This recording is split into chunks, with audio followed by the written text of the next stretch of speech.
Pushkin.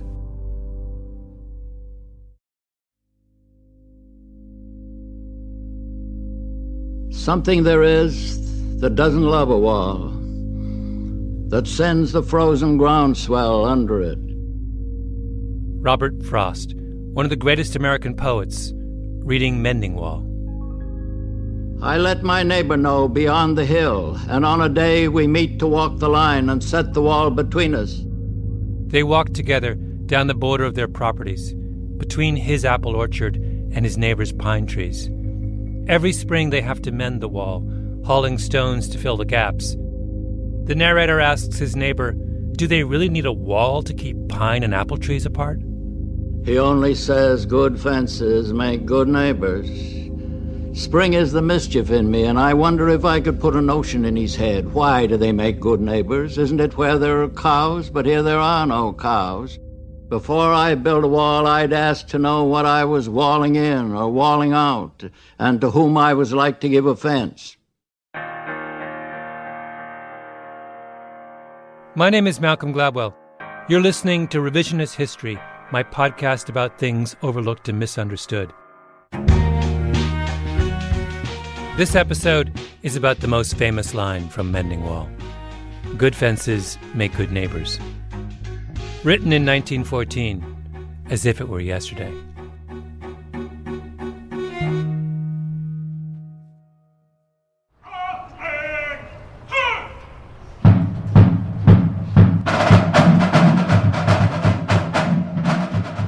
The historic home of the U.S. Marine Corps is the barracks in Washington, D.C., 8th and I Streets near Capitol Hill.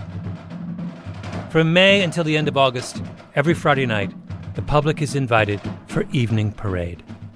Good evening, ladies and gentlemen, and welcome to the oldest post of the Corps, Marine Barracks, Washington, D.C., celebrating over 60 years of performing evening parades. It starts at 8:45, precisely, on the immaculate lawn in front of the Commandant's house.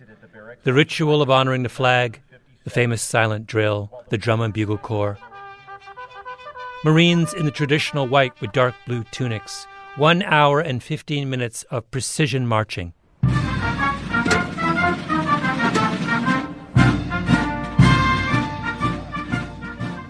Evening parade was the creation of General Leonard Fielding Chapman, Jr., when he assumed the command of the Marine Barracks in 1957. Chapman believed Marine parades had become anglicized, too many theatrical flourishes, trick drills, frivolities like the Queen Anne salute, the small hats the British favor, the heavy double-soled shoes with cleats. My policy was that we will be regulation, Chapman once said. We will be U.S. Marine Corps regulation. We will do everything in accordance with the Marine Corps regulations, and we'll do it perfectly.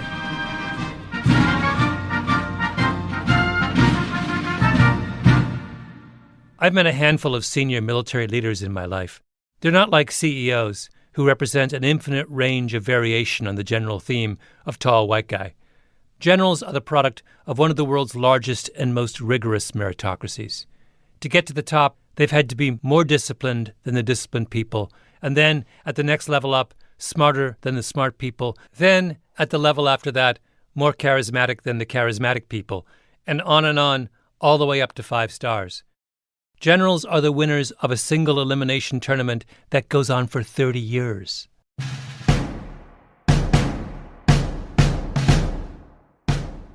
Chapman was appointed Commandant of the Marine Corps in 1967, served with distinction for 4 years during one of the most difficult periods in Marine Corps history.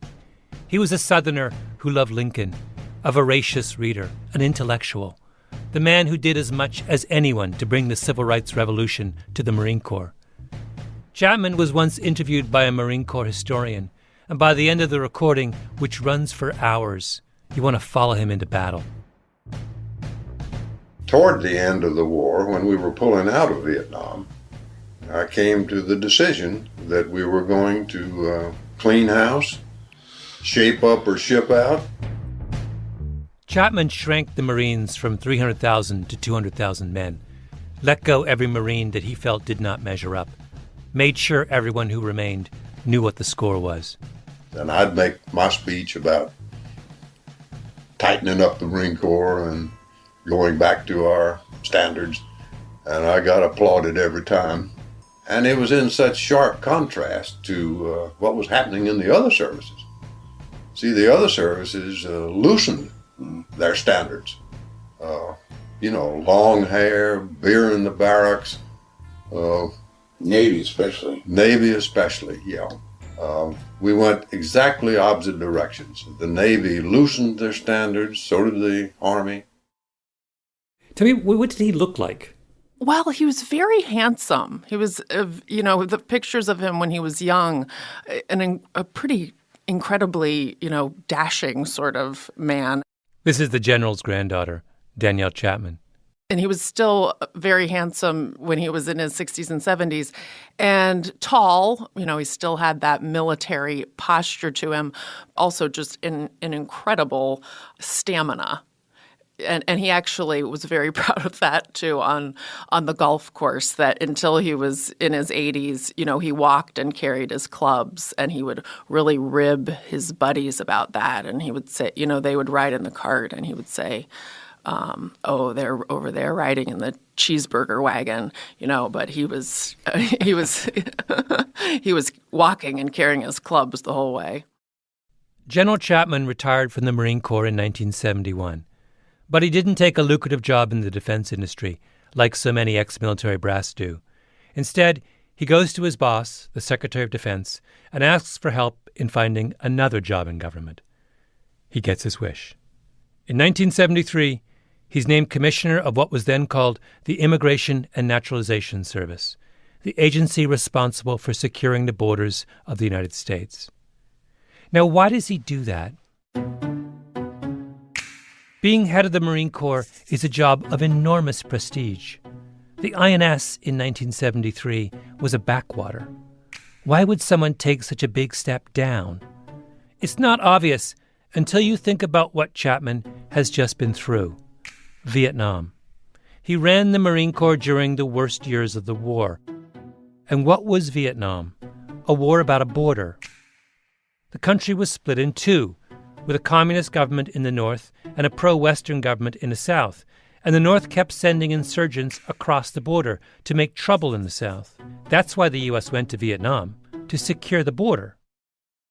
The Marines were in the thick of it. They were way up in the farthest corner of South Vietnam, right on the border with the North. At one point, the Secretary of Defense wanted a wall built along the border to stop the North Vietnamese from trickling in. It was the job of the Marine Corps to build it, and they couldn't do it. They couldn't secure the border. Nothing worked. Chapman saw the failure firsthand.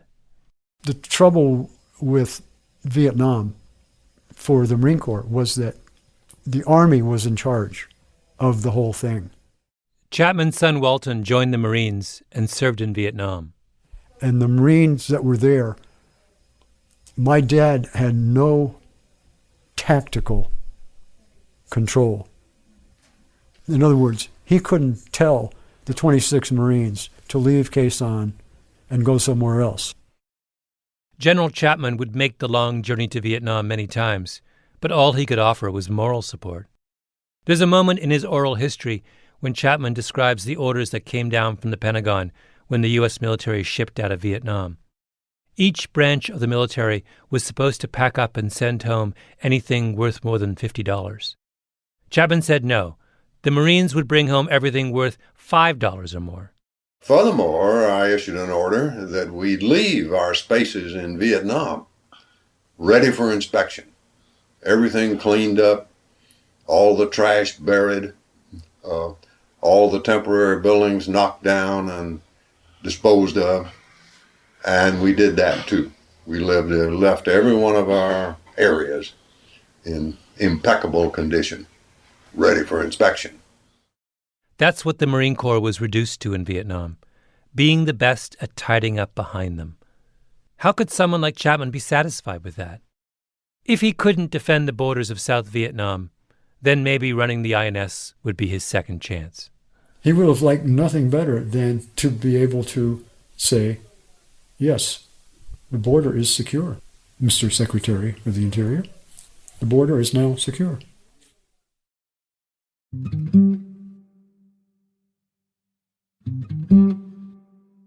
In the 1970s, a young sociologist named Douglas Massey became interested in the subject of Mexican migration. It was then, as now, a matter of political significance. But Massey was struck by how little was actually known about the problem. Nobody really understood exactly where migrants were coming from, or exactly where they were going, or, for that matter, what they were doing once they got to the U.S. and what happened to the families they left behind. Sociologists are the great note-takers of the social sciences. They're used to projects that stretch out for years, that even consume entire careers. So Massey decided to be a good sociologist and study migration properly. He found a partner, a Mexican anthropologist named Jorge Durand, and the two of them began systematically interviewing families of migrants around Mexico. We pick communities. We pick 4 to 6 communities every year.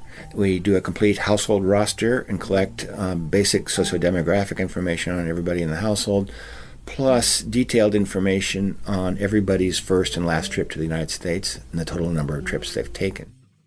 The survey is called the Mexican Migration Project.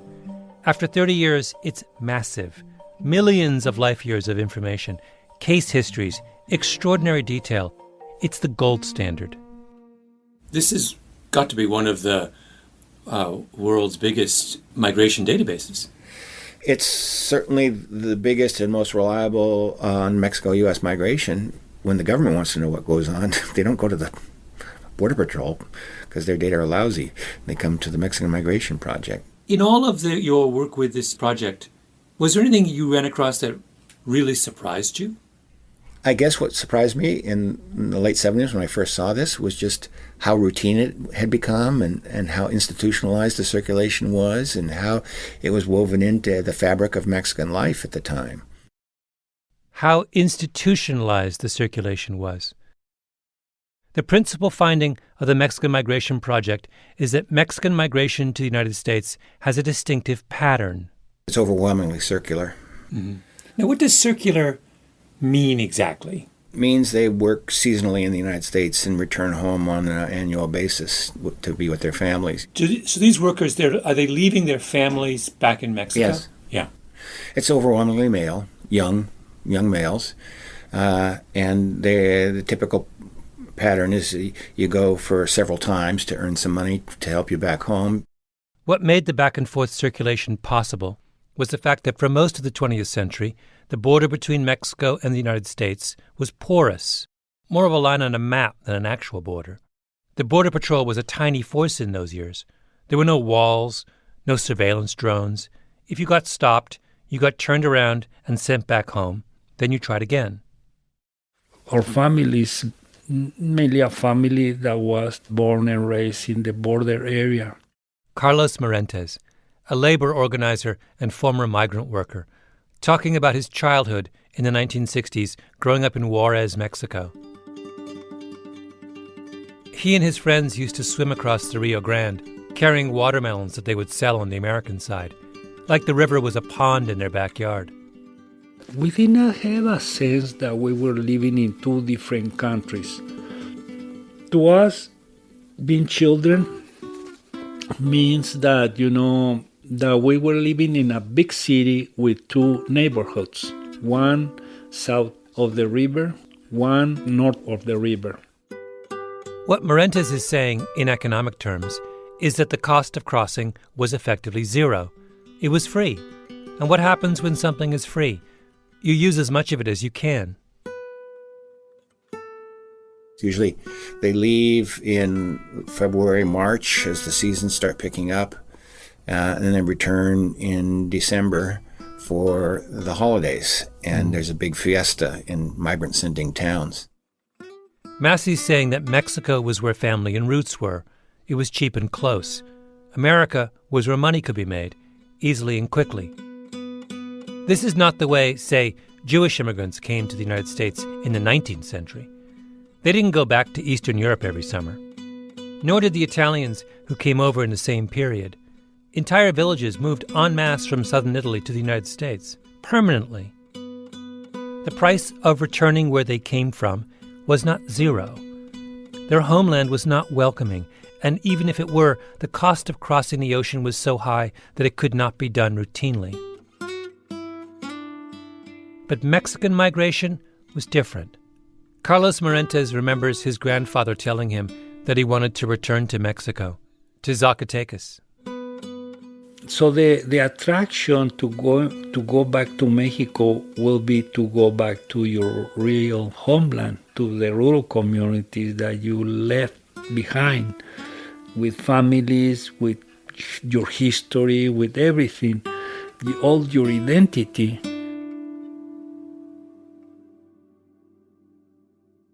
This is not the story the United States tells itself. The inscription on the Statue of Liberty does not read, "Give me your tired, your poor, your huddled masses yearning to breathe free for 6 months until you make enough money to go home again." When we think of immigration, we think of the Jewish and the Italian model, permanence. Second thing, circular immigration is very hard to measure. Border controls are designed to count the number of people coming in, not the number of people leaving, because we assume the number coming in is what matters, which it is in most cases, but not in the case of Mexico. Because if a huge group of people eventually go back home again, the only number that matters is net migration. Those who come in minus those who go home. And thirdly, most importantly, circular migration is the result of a zero-cost border crossing. It is what happens when you can swim across the Rio Grande or walk from Juarez in Mexico to El Paso in Texas. So what happens to circular migration when the cost of migrating is no longer zero? One of the things that General Leonard Chapman heard when he took over the INS was that his predecessor had never left Washington, D.C. For someone coming from the Marine Corps, that was unthinkable. Leaders review their troops. So Chapman set out to visit every INS field office, close to 400 of them, all over the world, some with no more than 2 or 3 people. And it took me 3 years to do it, but I did. I got to every single one of them at least once. So I spent a tremendous amount of time traveling, talking to my troops, for whom I built up a very high regard. Chapman modernized the agency. When it came to information management, he thought the INS was 30 years behind the Marine Corps. Chapman set up a public affairs office, the first in the agency's history. He became a familiar face on Capitol Hill. And the more he learned, the more alarmed he became. There was, as he put it, a general laxity in the enforcement of immigration laws. For goodness sake, kids were swimming across the Rio Grande, selling their watermelons and then going back home again. People were treating the border like it was just a line on a map. I mean, it's easy to envisage 25 million, 50 million, 75 million, 100 million illegal aliens. Yeah. Why not? There's no machinery to stop them. In 1973, when Chapman took over the INS, the cost of crossing the Mexican border was effectively zero.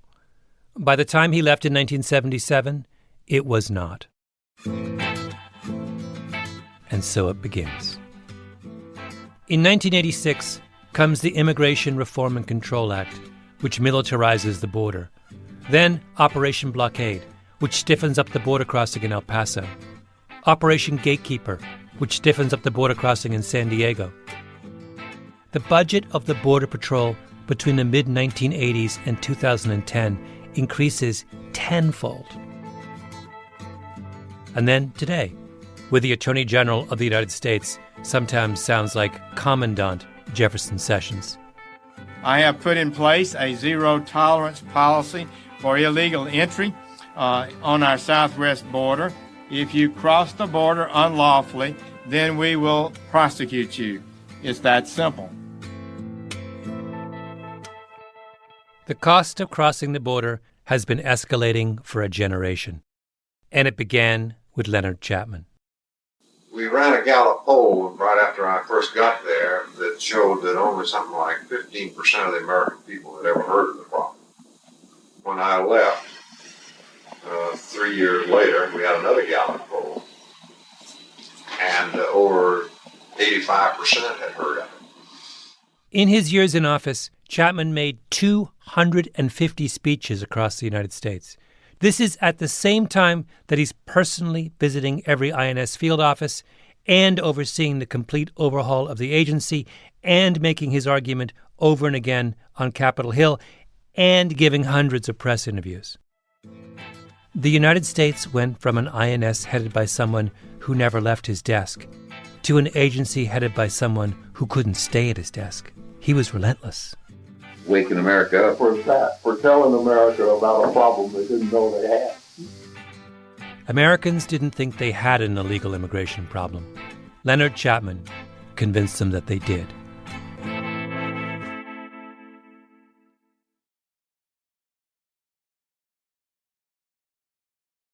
When I was 14, growing up in Canada, I went to a week-long track and field training camp at the International Peace Garden. It's a park straddling the border between North Dakota and the Canadian province of Manitoba. I'd go for long runs each morning with two friends. One day, we noticed a diner on the American side, so we hopped the fence and got a burger. I say fence because the border in that stretch of prairie was just a fence, the type that someone in the suburbs might have around their backyard. On our way back to Canada, we were spotted by a Border Patrol officer. He arrested us, put us in the back of his car, and took us to the nearest INS office. We had to put our names in a book underneath a big photo of President Jimmy Carter. I decided to be clever and wrote my name as William F. Buckley. Then we got dropped off back at the border fence with a stern lecture. When I got home and told my parents, they found the whole thing hilarious. But as you can imagine, it left an impression. That burger at the diner was my first visit to the United States, and I ended up in the back of a patrol car. I first read Robert Frost's Mending Wall not long afterwards in school. The poem is a back and forth between a man and his neighbor over the value of their fence. One side says, good fences make good neighbors. The other side, the narrator, says, maybe not. It all depends on who the fence is keeping in or out. Right from my first read, I sided with the narrator, because all I could think of was the fence I'd just jumped between Manitoba and North Dakota. We were 14-year-olds, and the fact that there wasn't much of a fence between the countries at that point meant that we could do normal 14-year-old things, like get a burger. Would a better fence there have made us better neighbors? Or would we have just gone hungry? Frost's neighbor thinks good fences solve problems, and the funny thing about that poem is how many people agree with him. But do good fences make good neighbors, or do they just disrupt normal patterns of behavior?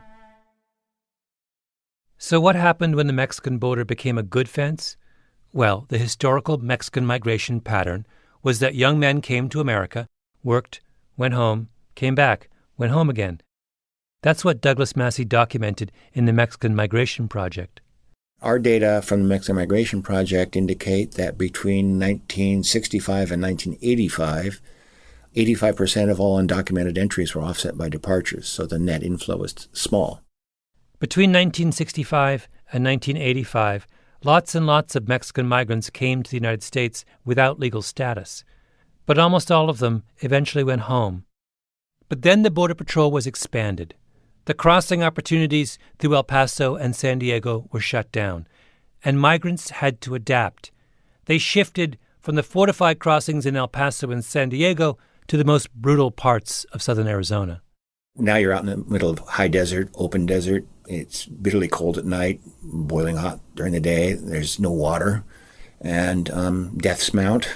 And when you're out in the middle of nowhere, it's more costly to stage a crossing. The financial incentive to come to the United States remains, but returning home is now suddenly so risky that you don't do it every 6 months, or every Christmas, or maybe even ever. You stay. And as the male workers stay longer and longer, family reunification occurs. They send for their wives and younger children, and those younger children are today's dreamers. In 1980, What was the likelihood of a Mexican migrant returning home after his first trip to the United States? According to the Mexican Migration Project's data, it was about 50%. By 2010, it's 0. We built a wall to keep Mexican migrants out. In fact, the wall has kept them in.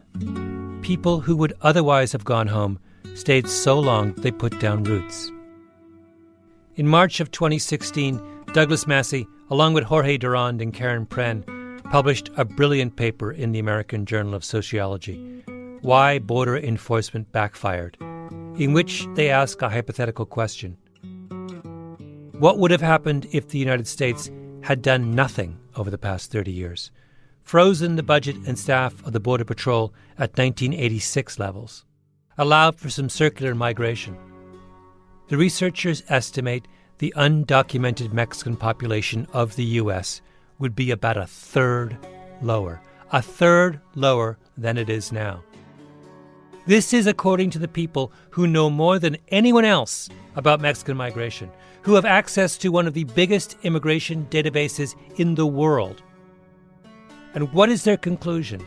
That the attempt to solve the problem of illegal Mexican migrants is what has caused the problem of illegal Mexican migrants. You can just hear the frustration in Douglas Massey's voice. For me, I've been watching this train wreck in real time for the past 2 decades, really. And I kept trying to tell people that, when it comes to border enforcement, less is more. And if you militarize the border, you're going to produce a larger undocumented population. I said this before the House Judiciary Committee, the Senate Judiciary Committee, Subcommittee on Immigration. And what happens after Massey testifies? The same thing happens every time. Nothing. And then the ranking minority member, who's Representative King from Texas, gets up and basically says, take your lying data and go home, because we know what the truth is. We're being invaded and we've got to stop this. Massey says we need to do the exact opposite of what we're doing now. When we raised the cost of crossing the border, that shut down circulation. If you want to restore circulation, then you should make the border easier to cross. Reduce the size of the Border Patrol, don't increase it. Make it easier for migrants to get legal status, not harder. If you wanted to lower the number of Mexicans living in the United States, give them green cards, and a lot of them would go home. The U.S. is not that nice a place for people, for Mexicans these days. But they have families here. They got U.S.-born kids. And if they know they can come back, they'll go home. If we had kept things the way they were in the early 1970s, the same badly run Border Patrol, the same ineffectual leadership, the same indifferent public, we wouldn't be tearing our hair out over immigration. If there was ever a place for bad government, it was on the southern U.S. border. But what did we get? We got the one guy who couldn't do bad government, the man haunted by his country's failure to build a wall in Vietnam. I think you came out with a comment about all Marines are green, type of thing. There's a fascinating moment in General Chapman's oral history. His interviewer asks about racial troubles that rocked the Marine Corps in the late 60s. The civil rights movement was at its apex. There was a near race riot at Camp Lejeune, fistfights among soldiers in Vietnam. Black Marines wanted to be treated with the same consideration as white Marines. Chapman's response may be his most memorable pronouncement. All Marines are green. Not black, not white. The color of the uniform is what matters. Backed up by a directive on racial discrimination sent to every officer under his command. He even made a Solomonic ruling on the prohibition against black soldiers wearing their hair in an afro. Hair, he said, was hair. The concern of the Marine Corps was not with its form, only with its length. What it said was that within those limits, a Marine can style his hair any way he wants to. Yeah. That's what it said. So that if a black Marine wanted to have an afro that was no more than 3 inches long and was neat and trim around the side, fine. Why not? Yeah.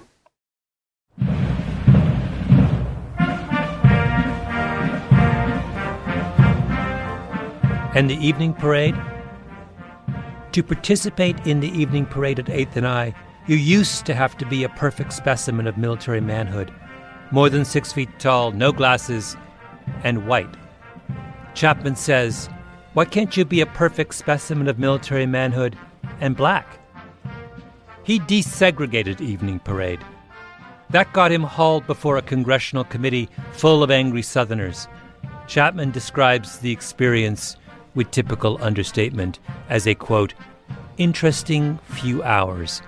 But I'm a deep Southerner myself, and so I was able to battle them with good effect, unquote. I'm curious, if he were here today, what would he make of the way we talk about immigration, the way that debate has changed? I'm not sure what he would say. This is Chapman's granddaughter Danielle again. He really disliked complaining. And, he would always say, if anybody was, well, okay, what are you going to do about it? He was incredibly pragmatic. So I think that he would probably view a lot of the current conversation as just a bunch of noise without a solution. So what was his solution then? General Chapman did what came naturally. He enforced the law. He drew the line. He made a complicated issue clear. He didn't like the idea of, mass illegal immigration. But at the same time, his views had none of the tone that the immigration debate has now. He just didn't think of it in racial or ethnic terms. I never heard him talk about it like that or attach the kind of emotions that you hear people attaching to it in the current debate. General Chapman traveled to every corner of the United States and stood up in that deliberate, ramrod-straight Marine Corps way and told the American people plainly and clearly what needed to be done. Can I fault him? I can't. I wish there were more people like Leonard Chapman, especially these days. It's just that in some cases, complicated things are best left unclear. And we're better off letting whatever it is that doesn't love a wall run its course. Something there is that doesn't love a wall, that wants it down. I could say elves to him, but it's not elves exactly, and I'd rather he said it for himself. I see him there, bringing a stone grasped firmly by the top in each hand like an old stone savage armed.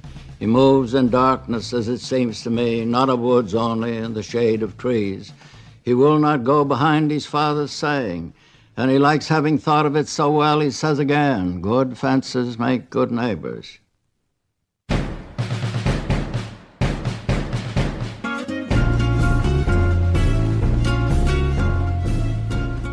Revisionist History is a Panoply production. Senior producer is Mia Lobel with Jacob Smith and Camille Baptista. Our editor is Julia Barton. Flawn Williams is our engineer. Fact-checking by Beth Johnson. Original music by Luis Guerra. Special thanks to A.C. Valdez for capturing the sounds of the evening parade. And for the audio of Robert Frost, thanks to the National Council of Teachers of English. And thanks, as always, to Andy Bowers and Commandant Jacob Weisberg. I'm Malcolm Gladwell.